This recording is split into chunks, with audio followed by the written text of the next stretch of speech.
ได้มีพิธีเซ็นสัญญาระหว่างบริษัทเจโค LTC Solution ลาวจำกัดและบริษัทเซมสยามจำกัดประเทศไทย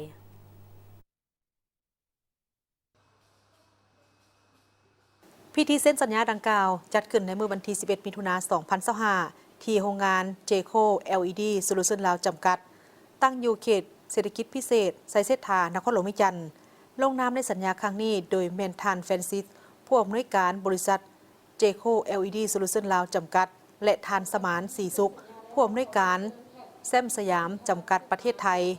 โดยการให้เกียรติเข้าร่วมเป็นสักขีพยานของทานธนงไซขุดไพฑูรย์หัวหน้าคณะคุ้มครองเขตเศรษฐกิจพิเศษไซเซธานครหลวงวิจันทร์ท่านแกเซ่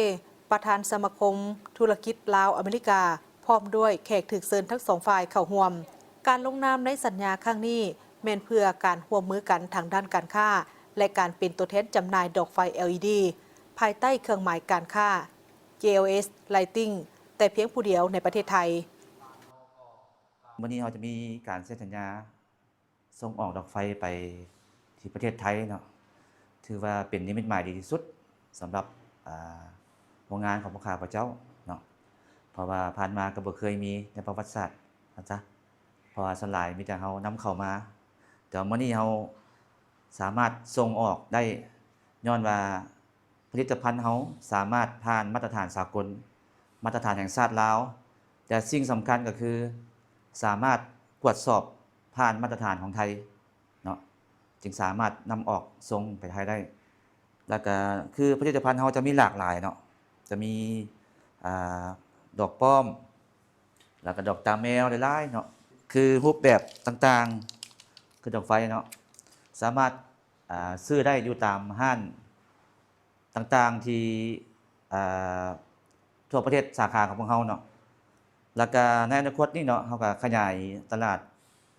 อยู่ภายในประเทศลาวนี่ถือว่า